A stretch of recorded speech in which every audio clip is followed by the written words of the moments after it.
اعوذ باللہ من الشیطان الرجیم بسم اللہ الرحمن الرحیم رب اشرح لی صدری ویسر لی امری واحلل عقدۃ من لسانی یفقہوا قولی واجعل لی وزیرا من اہلی اللہم فقہنا فی الدین آمین رب العالمین۔ السلام علیکم ورحمۃ اللہ وبرکاتہ۔ آج ہم سیکھیں گے انشاءاللہ وضو سے گناہوں کی بخشش۔ مسنون وضو جب ہم کریں گے، وضو کو صحیح طریقے سے کریں گے تو اس سے گناہوں کی بخشش کیسے ہوگی، اور باقی تمام وضو کی چیزیں ہم دیکھیں گے انشاءاللہ۔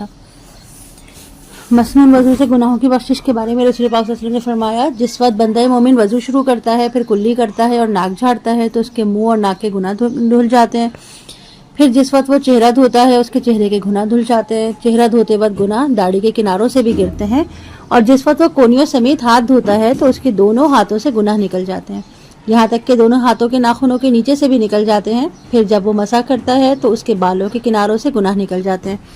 پھر جس وقت وہ پاؤں دھوتا ہے تو اس کے پاؤں سے گناہ نکل جاتے ہیں، یہاں تک کہ دونوں پاؤں کے ناخنوں کے نیچے سے بھی نکل جاتے ہیں۔ پھر اس کے بعد اگر وہ کھڑا ہو، اس نے نماز پڑھی، اللہ کی تعریف، ثنا اور بزرگی یوں بیان کی جیسے کہ اس کا حق ہے، اور اپنا دل اللہ کی یاد کے لیے فارغ کیا، تو وہ گناہوں سے اس طرح پاک ہو کر لوٹتا ہے جیسے وہ اس دن پاک تھا جب اسے اس کی ماں نے پیدا کیا تھا، جنا تھا۔ یہ صحیح مسلم کی حدیث ہے، حدیث نمبر 832، اور صحیح مسلم کی حدیث ہے، حدیث نمبر 247 اور 248۔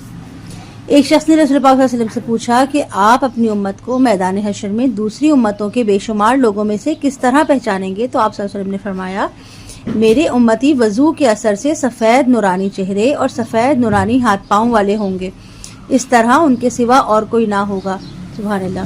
یہ حدیث ہے صحیح مسلم کی 247 اور 248۔ یہ حدیث سن کے کتنا اچھا لگا نا۔ تو جب بھی وضو کریں اس چیز کا خیال کریں، اس طرح وضو کریں جیسا کہ اس وضو کو سنت طریقہ بتایا گیا ہے، اور اس وقت یہ تصور کریں کہ جب ہم اللہ تعالیٰ کے سامنے حاضر ہوں گے تو ہمارے چہرے اور ہمارے ہاتھ نورانی ہوں گے، ہمارے پاؤں نورانی ہوں گے، تو انشاءاللہ اللہ تعالیٰ اس گمان کو سچ کریں گے، اور وضو کرنے میں بھی بہت مزہ آئے گا، اور نماز پڑھنے میں بھی انشاءاللہ۔ اچھا، خشک ایڑیوں کا عذاب۔ عبداللہ بن عمر رضی اللہ تعالیٰ عنہ سے روایت ہے کہ ہم رسول پاک صلی اللہ علیہ وسلم کے ساتھ مکے سے مدینے کی طرف لوٹے، راستے میں ہمیں پانی ملا، ہم میں سے ایک جماعت نے عصر کی نماز کے لیے جلد بازی میں وضو کیا، پیچھے سے ہم بھی پہنچ گئے، دیکھا کہ ان کی ایڑیاں خشک تھیں، انہیں پانی نہیں پہنچا تھا۔ رسول پاک صلی اللہ علیہ وسلم نے فرمایا، خشک ایڑیوں کے لیے آگ سے خرابی ہے، پس پورا وضو کیا کرو۔ یعنی کہ اس حدیث سے معلوم ہوا کہ وضو کو بہت احتیاط سے سنوار کر اور پورا کرنا چاہیے، اعضاء کو اچھی طرح اور 3 بار دھونا چاہیے تاکہ ذرہ برابر جگہ بھی خشک نہ رہے۔ اور ایک شخص نے وضو کیا اور اپنے قدم پر ناخن کے برابر جگہ چھوڑ دی، تو محمد صلی اللہ علیہ وسلم نے اسے دیکھ کر فرمایا، واپس جاؤ اور اچھی طرح وضو کرو۔ یہ حدیث نمبر 243 ہے صحیح مسلم کی۔ اور وضو سے درجات بلند ہوتے ہیں۔ رسول پاک صلی اللہ علیہ وسلم نے فرمایا، طہارت آدھا ایمان ہے۔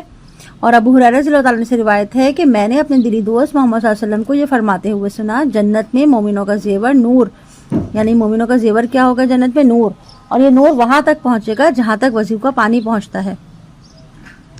اور رسول اللہ صلی اللہ علیہ وسلم نے فرمایا، میں تمہیں وہ چیز نہ بتاؤں کہ جس کے سبب اللہ تعالیٰ گناہ مٹاتا ہے اور درجات بلند کرتا ہے؟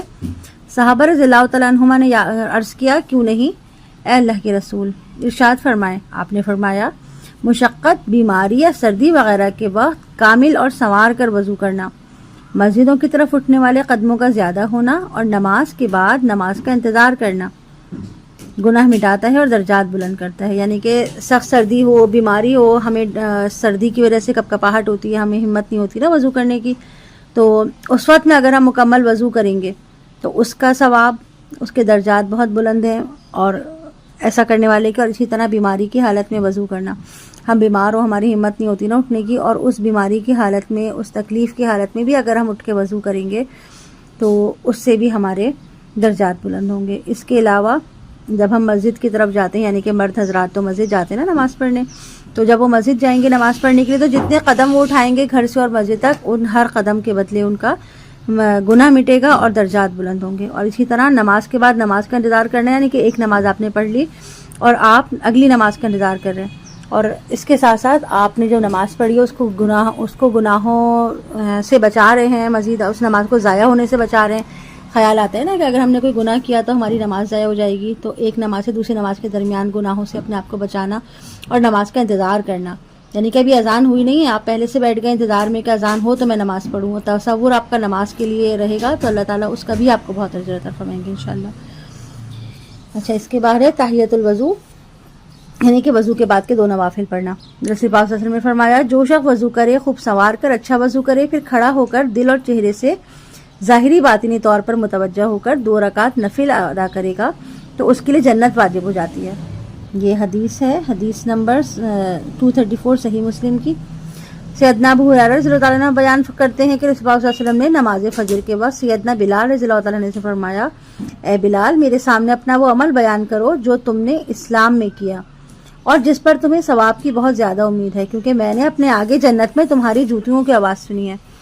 سیدنا بلال رضی اللہ تعالیٰ نے عرض کیا، میرے نزدیک جس عمل پر مجھے ثواب کی بہت زیادہ امید ہے وہ یہ ہے کہ میں نے رات یا دن میں جب بھی وضو کیا تو وضو کے ساتھ جس قدر نفل میری مقدر میں تھے ضرور پڑھے، ہر وضو کے بعد یعنی کہ نوافل پڑھے۔ یہ صحیح بخاری کی حدیث ہے، حدیث نمبر 1149، اور صحیح مسلم کی حدیث ہے 2458۔ تو وضو جو ہے وہ صحیح طریقے سے کرنا اور وضو کرنے کے فوراً بعد 2 نوافل ادا کرنا، یہ بہت بلندی ہے درجات کی۔ ایک وضو سے کئی نمازیں ادا کرنا۔ حضرت محمد صلی اللہ علیہ وسلم نے فتح مکہ کے بعد وضو سے ایک نمازیں پڑھی اور موزوں پر مسح کیا۔ سیدنا عمر رضی اللہ عنہ نے عرض کیا، اے اللہ کے رسول، آج آپ نے وہ کام کیا جو آپ نے پہلے کبھی نہیں کیا۔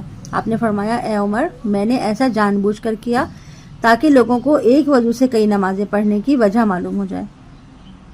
معلوم ہوا کہ وضو قائم ہونے کی صورت میں ہر نماز کے لیے وضو فرض نہیں بلکہ افضل ہے، یعنی کہ اگر آپ کا وضو ہے آپ چاہیں تو اس میں نماز پڑھ لیں، لیکن اگر آپ دوبارہ وضو کر لیں گے تو آپ کے لیے وہ بہت افضل ہوگا، فضل کا باعث ہوگا۔ اور اس کے علاوہ موزوں پر بھی مسح کیا جاتا ہے، مسح کے بارے میں ہم آگے پڑھیں گے، موزوں پر مسح کا طریقہ اور اس کی مدت انشاءاللہ۔ دودھ پینے سے کلی کرنا، یعنی کہ جب آپ نے دودھ پیا، دودھ پینے کے بعد آپ کلی کریں پھر نماز پڑھیں۔ اس کے لیے حدیث ہے کہ رسول پاک صلی اللہ علیہ وسلم نے فرمایا، بے شک رسول پاک صلی اللہ علیہ وسلم نے دودھ پیا پھر کلی کی اور فرمایا، اس میں چکنائی ہے۔ آپ نے بکری کا شانہ کھایا، اس کے بعد نماز پڑھی اور دوبارہ وضو نہ کیا۔ آپ نے ستو کھائے پھر کلی کر کے نماز پڑھی اور وضو نہیں کیا۔ یعنی کہ اگر آپ دودھ پئیں، آپ گوشت کھائیں یا ستو کھائیں، اس کے بعد آپ کو وضو کرنے کی ضرورت نہیں ہے، بلکہ صرف کلی کر کے نماز پڑھی جا سکتی ہے، کیونکہ دودھ میں چکنائی ہوتی ہے نا، منہ چکنا ہو جاتا ہے۔ اسی طرح آپ کھانا کھا رہے ہیں، آپ کا منہ چکنا ہو جاتا ہے، کچھ ذرات بھی منہ میں رہ جاتے ہیں، تو اچھی طریقے سے اس کو صاف کریں۔ اسی طرح ستو کا پیا جاتا ہے تو ستو میں بھی کچھ ذرات ایسے ہوتے ہیں تو وہ آپ کے منہ میں چپک جاتے ہیں، تو اس کی وجہ سے جب بھی کوئی چیز کھائیں پئیں تو اس کے بعد بہتر یہ ہے کہ اچھی طرح کلی کر کے اس کے بعد پھر نماز پڑھی جائے۔ سیدنا مغیرہ رضی اللہ تعالیٰ عنہ کہتے ہیں کہ میں ایک سفر میں نبی پاک صلی اللہ علیہ وسلم کے ہمراہ تھا، میں نے وضو کے وقت چاہا کہ آپ کے دونوں موزے اتار دوں، آپ نے فرمایا انہیں رہنے دو، میں نے انہیں طہارت کی حالت میں پہنا تھا، پھر آپ نے ان پر مسح کیا۔ یہ حدیث صحیح بخاری کی ہے، حدیث نمبر ہے 206۔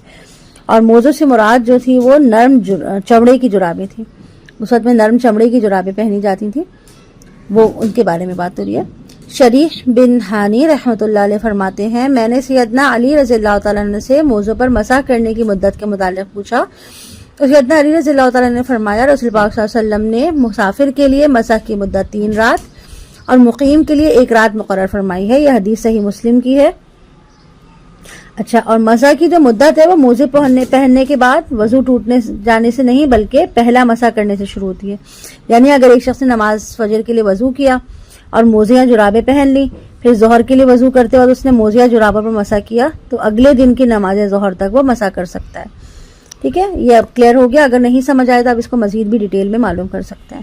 میں ایک دفعہ اور سمجھا دیتی ہوں کہ جیسے فرض کریں کہ آپ شدید سردی کسی جگہ پر ہیں، وہاں پہ بہت شدت کی سردی ہے، برف باری ہے، اور یا پھر کوئی ایسا شخص ہے جو کہ بہت بیمار ہے، بار بار اس کو اگر پیر دھوئے جائیں گے تو اس کو بیماری اس کی بڑھنے کا اندیشہ ہے نا، یا تو اس صورت میں کیا کیا جائے گا کہ موزے پہنے، پہلے آپ نے وضو کیا، وضو کر کے آپ نے موزے پہن لیے، موزے پہننے کے بعد آپ دوبارہ موزوں کو اتاریں گے نہیں بلکہ اگلی نماز کے لیے پورا وضو کریں گے اور موزوں پر صرف مسح کر لیں گے۔ تو یہ اگر آپ گھر پر ہیں اپنے تو اس صورت میں آپ 24 گھنٹے تک یہ کر سکتے ہیں. جیسے اگر آپ نے آج ظہر کی نماز میں پہلا مسح کیا ہے تو اگلی ظہر کی نماز یعنی اگلے دن کی ظہر کی نماز تک آپ اسی مسح میں نماز پڑھ سکتے ہیں, چاہے آپ واش روم جائیں, چاہے آپ جیسے رفع حاجت وغیرہ جو آپ کریں, اس کے باوجود بھی آپ کو مسح کرنے کی ضرورت نہیں ہوگی. یا سو بھی جائیں تو اگر آپ سو بھی گئے تو اس وجہ سے بھی آپ کو جو ہے وہ مسح کرنے کی ضرورت نہیں ہوگی. اچھا, اس کے علاوہ دوسری چیز یہ ہے کہ اگر آپ سفر میں ہیں, سفر کی میں تو زیادہ پریشانی ہوتی ہے نا, کچھ جگہیں ایسی ہوتی ہیں جہاں پر سفر کے دوران پانی وغیرہ مل جاتا ہے آسانی سے, لیکن کچھ جگہوں پر آپ کو پانی وغیرہ کی سہولت میسر نہیں ہوتی.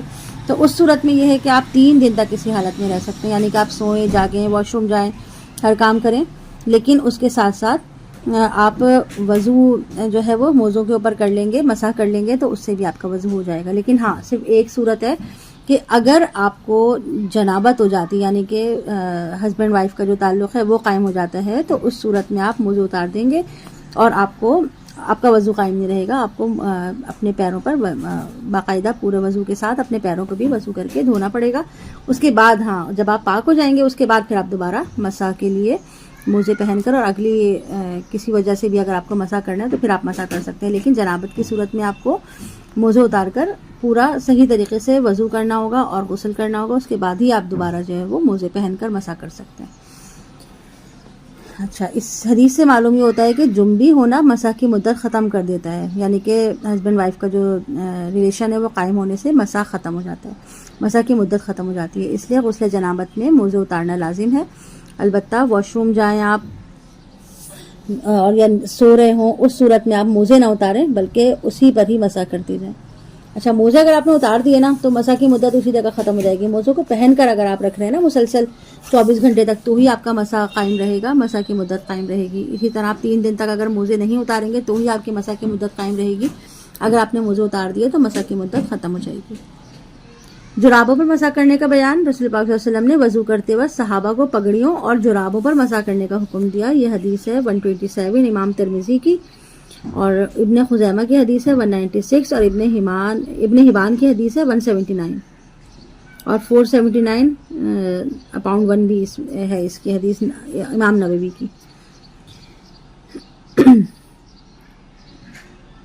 اور یہ صحیح حدیث سنن ابی داؤد میں بھی ہے 146, اور امام حاکم مستدرک میں بھی ہے 169 اپاؤنڈ 1. اچھا, اس کے بعد ہے میں رہ سکتے ہیں, یعنی کہ آپ سوئیں, جاگیں, واش روم جائیں, ہر کام کریں, لیکن اس کے ساتھ ساتھ آپ وضو جو ہے وہ موزوں کے اوپر کر لیں گے, مسح کر لیں گے, تو اس سے بھی آپ کا وضو ہو جائے گا. لیکن ہاں, صرف ایک صورت ہے کہ اگر آپ کو جنابت ہو جاتی, یعنی کہ ہسبینڈ وائف کا جو تعلق ہے وہ قائم ہو جاتا ہے, تو اس صورت میں آپ موزے اتار دیں گے اور آپ کا وضو قائم نہیں رہے گا. آپ کو اپنے پیروں پر باقاعدہ پورے وضو کے ساتھ اپنے پیروں کو بھی وضو کر کے دھونا پڑے گا.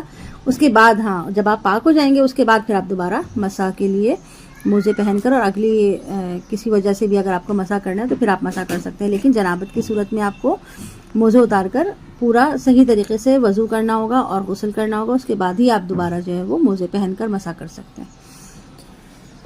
اچھا, اس حدیث سے معلوم یہ ہوتا ہے کہ جنبی ہونا مسح کی مدت ختم کر دیتا ہے, یعنی کہ ہسبینڈ وائف کا جو ریلیشن ہے وہ قائم ہونے سے مسح ختم ہو جاتا ہے, مسح کی مدت ختم ہو جاتی ہے. اس لیے غسل جنابت میں موزے اتارنا لازم ہے. البتہ واش روم جائیں آپ اور یا سو رہے ہوں, اس صورت میں آپ موزے نہ اتاریں بلکہ اسی پر ہی مسح کرتی جائیں. اچھا, موزے اگر آپ نے اتار دیے نا تو مسح کی مدت اسی جگہ ختم ہو جائے گی. موزوں کو پہن کر اگر آپ رکھ رہے ہیں نا مسلسل 24 گھنٹے تک, تو ہی آپ کا مسح قائم رہے گا, مسح کی مدت قائم رہے گی. اسی طرح آپ 3 دن تک اگر موزے نہیں اتاریں گے تو ہی آپ کی مسح کی مدت قائم رہے گی. اگر آپ نے موزے اتار دیے تو مسح کی مدت ختم ہو جائے گی. جرابوں پر مسح کرنے کا بیان. رسول پاک صلی اللہ علیہ وسلم نے وضو کرتے وقت صحابہ کو پگڑیوں اور جرابوں پر مسح کرنے کا حکم دیا. یہ حدیث ہے 127 امام ترمذی کی, اور ابن خزیمہ کی حدیث ہے 196, اور ابن حبان کی حدیث ہے 179, اور 479 اپاؤنڈ 1 بھی ہے اس کی حدیث امام نووی کی. اور یہ صحیح حدیث سنن ابی داؤد میں بھی ہے 146, اور امام حاکم مستدرک میں بھی ہے 169 اپاؤنڈ 1.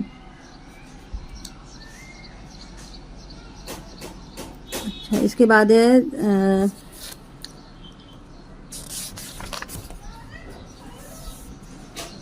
نواقص وضو، یعنی کہ وضو میں کیا کیا چیزیں ایسی ہیں جن کی وجہ سے وضو خراب ہو جاتا ہے. تو وہ ہے کہ نواقص وضو. ابن عمر رضی اللہ تعالیٰ عنہ سے روایت ہے کہ رسول پاک صلی اللہ علیہ وسلم نے فرمایا ولا تقبل صلاۃ بغیر طہور، وضو کے بغیر نماز قبول نہیں کی جاتی. سیدنا ابو ہریرہ رضی اللہ تعالیٰ عنہ سے روایت ہے کہ رسول پاک صلی اللہ علیہ وسلم نے فرمایا جس شخص کا وضو ٹوٹ جائے جب تک وہ وضو نہ کرے اللہ تعالیٰ اس کی نماز قبول نہیں کرتے. نبی کریم صلی اللہ علیہ وسلم نے فرمایا جو شخص شرمگاہ کو ہاتھ لگائے پس وہ وضو کرے. یہ حدیث ہے سنن ابو داؤد کی صحیح حدیث اور اس کا نمبر ہے 181. سیدنا صفوان بن عسال رضی اللہ تعالیٰ عنہ سے روایت ہے کہ رسول پاک صلی اللہ علیہ وسلم ہمیں حکم دیتے تھے کہ ہم سفر میں اپنے موزے 3 رات تک نہ اتاریں، لیکن واش روم جانے کے لیے اور نیند میں ہم انہیں پہنے رکھیں. اس حدیث سے معلوم ہوا کہ نیند سے وضو ٹوٹ جاتا ہے، یعنی کہ وضو ٹوٹ جائے گا آپ کا لیکن مسح کی مدت قائم رہے گی. سیدنا ابو ہریرہ رضی اللہ تعالیٰ عنہ فرماتے ہیں جو شخص سو جائے اس پر وضو واجب ہے، لیکن ٹیک لگا کر یا لیٹ کر سونے سے وضو ٹوٹ جائے گا. بیٹھے بیٹھے اگر کسی کو اونگ آ جاتی ہے نا تو اس سے وضو نہیں ٹوٹے گا. سیدنا انس رضی اللہ تعالیٰ عنہ فرماتے ہیں اصحاب رسول صلی اللہ علیہ وسلم نماز عشاء کے انتظار میں بیٹھے بیٹھے اونگتے تھے اور وضو کے بغیر نماز ادا کر لیتے تھے. یعنی کہ اس سے معلوم یہ ہوا کہ بیٹھے بیٹھے اونگنے سے وضو نہیں ٹوٹے گا. رسول پاک صلی اللہ علیہ وسلم کے سامنے ایک شخص ایسی حالت بیان کی گئی، ایک شخص کی جسے خیال آیا کہ نماز میں اس کی ہوا خارج ہوئی ہے، تو نبی پاک صلی اللہ علیہ وسلم نے فرمایا نماز اس وقت تک نہ توڑے جب تک ہوا نکلنے کی آواز نہ سن لے یا بو محسوس نہ کر لے. اس حدیث سے معلوم یہ ہوا کہ جب تک ہوا خارج ہونے کا مکمل یقین نہ ہو جائے وضو نہیں ٹوٹتا. یعنی کہ ایسا نہیں کہ کسی کو خالی ایک وہم ہوا کہ ہماری ہوا خارج ہو گئی ہے اور وہ نماز چھوڑ دے، ایسا نہیں ہے. اگر اس کو واقعی محسوس ہوا ہے نا تو اس صورت میں اس کو وضو دوبارہ کرنا ہوگا. جس کو کسی کو وہم کی بیماری ہو تو اسے کو جان لینا چاہیے کہ وضو ایک حقیقت ہے اور یہ ایک یقین ہے، اور ایک یقین ہی سے ٹوٹتا ہے، شک یا وہم سے نہیں ٹوٹتا. قے یا نکسیر آنے سے وضو ٹوٹ جانے والی روایت کو بلوغ المرام اور ابن ماجہ میں ہے. امام احمد اور دیگر محدثین نے اسے ضعیف کہا ہے.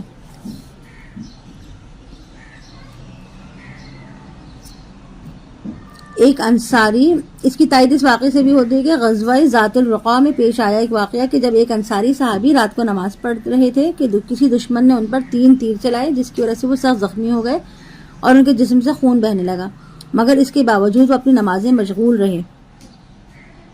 یہ حدیث ہے صحیح حدیث ہے یہ، اور حدیث کا نمبر ہے 198. سنن نبی داؤد کی حدیث ہے یہ ہو ہی نہیں سکتا کہ رسول پاک صلی اللہ علیہ وسلم کو اس واقعے کا علم نہ ہوا ہو، یا آپ کو علم ہو اور آپ انہیں نماز لوٹانے یا خون بہنے سے وضو ٹوٹنے کا مسئلہ نہ بتائیں مگر ہم تک یہ خبر نہ پہنچی ہو. اسی طرح سیدنا عمر رضی اللہ تعالیٰ عنہ زخمی کیے گئے تو آپ اسی حالت میں نماز پڑھتے رہے حالانکہ آپ کے جسم سے خون جاری تھا. یہ حدیث ہے صحیح امام موطا ابن مالک کی، امام مالک کی، اور اس کا نمبر ہے 39 اور 40، اور یہ صحیح حدیث ہے بہقی کی آیت نمبر 86. اچھا اس سے معلوم ہوا کہ شرمگاہ کے سوا خون کا بہنا ناقص وضو نہیں ہے. یعنی کہ اگر آپ کی شرمگاہ سے خون بہتا ہے تو وہ تو آپ کے پیریڈز ہو گئے، تو اس سے آپ کا وضو ٹوٹے گا، لیکن اس کے علاوہ آپ کے جسم کے کسی حصے سے اگر خون بہ رہا ہے تو اس سے آپ کا وضو نہیں ٹوٹے گا. رسول پاک صلی اللہ علیہ وسلم نے فرمایا اگر نماز میں وضو ٹوٹ جائے تو ناک پر ہاتھ رکھ کر باہر کی طرف لوٹو، وضو کرو اور پھر نماز پڑھو. یعنی کہ اگر نماز پڑھ رہے ہیں سب لوگ، آپ کا وضو ٹوٹ گیا تو آپ ناک پر ہاتھ رکھ کے اس جگہ سے جائیں گے تو لوگوں کو اندازہ ہو جائے گا کہ آپ کی ہوا خارج ہو گئی جس سے آپ کا وضو ٹوٹ گیا. تو آپ وہاں سے جائیں اور جا کے دوبارہ وضو کریں، اور پھر جس جگہ پر آپ کو جگہ ملتی ہے نا وہیں کھڑے ہوں اور وہاں پر اپنے کھڑوں کے نماز ادا کریں. لوگوں کی نماز کو، جماعت کو خراب کر کے پھر آگے بھاگنا اور آگے کی لائن میں لگنا. ہاں یہ ہے کہ اگر جگہ ہے آگے آپ کی موجود تو آپ وہاں جا سکتے ہیں، لیکن اگر جگہ نہیں ہے تو آپ جس جگہ کھڑے وہیں کھڑوں کے نماز پڑھیں گے. یہیں تک آج ہمارا ہے، باقی انشاءاللہ نیکسٹ تیمم کا بیان اور غسل کا بیان نیکسٹ دیکھیں گے. سبحانک اللہم و بحمدک، اشہد ان لا الہ الا انت، استغفرک و اتوب الیک. رب ارحمہما کما ربیانی صغیرا. السلام علیکم و رحمۃ اللہ وبرکاتہ.